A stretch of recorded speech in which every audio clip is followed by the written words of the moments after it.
What type of king was Hezekiah in contrast to Ahaz, and how do we know this? This is the question we seek to answer today as we continue our verse-by-verse study of the book of 2 Kings on walking through the Bible. Glory of his cross. Today we're going to be discussing 2 Kings chapter 18, verses 1 to 8. But before we do that, let's read the passage. If you have a Bible with you, turn to 2 Kings chapter 18, verse 1. But if you don't have a Bible, don't worry, just follow along with us on the screen. The version that we'll be reading from is the New King James Version. So 2 Kings chapter 18, beginning of verse 1. Now it came to pass in the 3rd year of Hoshea the son of Elah, king of Israel, that Hezekiah the son of Ahaz, king of Judah, began to reign. He was 25 years old when he became king, and he reigned 29 years in Jerusalem. His mother's name was Abi, the daughter of Zechariah. And he did what was right in the sight of the Lord, according to all that his father David had done. He removed the high places and broke the sacred pillars, cut down the wooden image, and broke in pieces the bronze serpent that Moses had made. For until those days the children of Israel burned incense to it and called it Nehushtan. He trusted in the Lord God of Israel, so that after him was none like him among all the kings of Judah, nor who were before him. For he held fast to the Lord. He did not depart from following him, but kept his commandments, which the Lord had commanded Moses. The Lord was with him. He prospered wherever he went. And he rebelled against the king of Assyria, and did not serve him. He subdued the Philistines as far as Gaza and its territory, from watchtower to fortified city. Chapter 18 is a turning point in our study of the time period of the kings, as Israel has been taken off into captivity by the Assyrians. We're going to get that captivity from the perspective of Judah in this chapter, but what we need to realize is that from here on out, we're not going to be flipping back and forth between Israel and Judah, for Israel will not have any more kings. Only Judah will, and these kings will only come from the house of David. Now, lest we think Judah will go on for a long time after this, let's not fool ourselves, for we're only 136 years from Babylonian captivity by this point. But what the time period we enter into now will be one of the most righteous times in Judah's history following the death of David almost 250 years before, and that is the reign of Hezekiah. Hezekiah came to the throne in the 3rd year of Hoshea, king of Israel. We discussed a couple lessons ago that Hoshea had about a 3-year struggle for the throne after assassinating Pekah, and that the 3rd year of Hoshea mentioned here is about 727, 726 BC, not 729, 728 BC.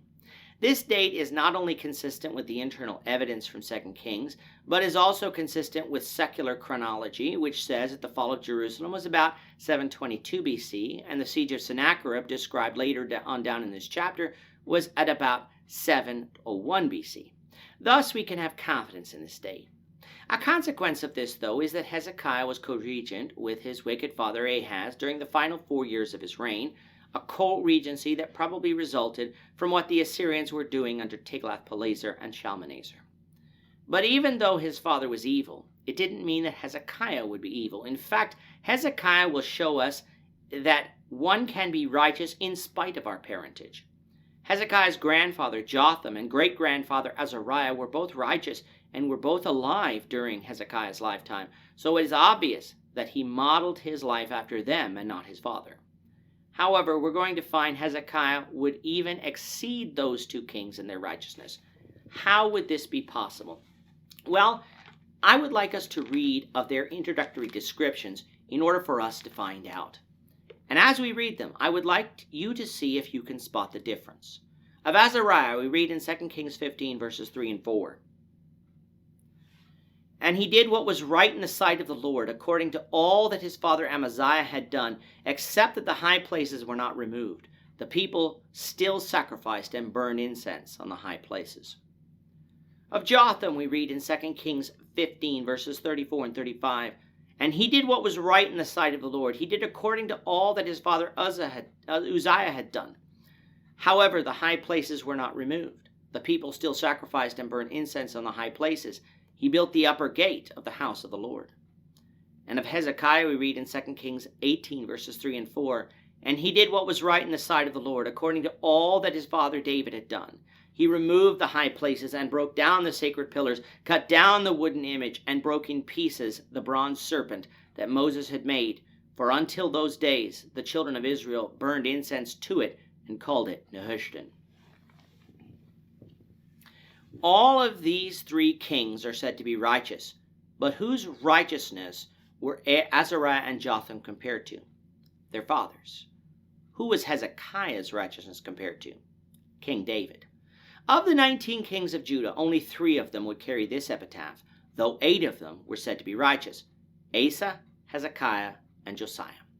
Knowing this, then, what made Hezekiah's righteousness different than that of his grandfather and great-grandfather? Well, not only was Hezekiah righteous, but he brought along the nation with him too. And that's really what Asa and Josiah did. Asa didn't succeed in removing the high places, but like Hezekiah and Josiah, they did remove the idolatry. And Hezekiah and Josiah even succeeded in removing the high places. So what these 3 men were known for were religious reform and revivals in Judah, and a break from the idolatrous past, just like David was. They were so zealous for God that they not only did what they want themselves to worship God properly, but they wanted the nation to worship God properly too. The other righteous kings in Israel, though righteous themselves, didn't usually bring the nation along with them. Hezekiah, like David before him, did, and thus Hezekiah was like David, with the writer of 2 Kings even saying that he trusted in the Lord God unlike any of the kings in Judah who came before him or after him. And part of his religious reforms was again removing all forms of idolatry, even things that were not originally idols, but had morphed into such. If you recall back to Numbers 21, verses 4 to 9, Israel was on their way to Jericho, but along the way murmured against God and Moses, angering God so much that he sent fiery serpents among them, so that many died. Seeing this, Israel repented and pleaded with God for deliverance, after which Moses made a bronze serpent, placed it on a pole, and said that whoever looked upon the serpent would be saved. In John 3, Jesus used this same event in comparing it to himself and his death on the cross, that whoever would look to the cross in faithful obedience to God would be saved. Well, that bronze serpent had survived almost 675 years. However, Judah had made it into an idol and burned incense to it, calling it Nehushtan, a name which means the little brass thing. Moses didn't make this as an idol. In fact, Moses made it at the command of the Lord. It was Judah that had made it into an idol, showing us that even good things can become our idols if we let them.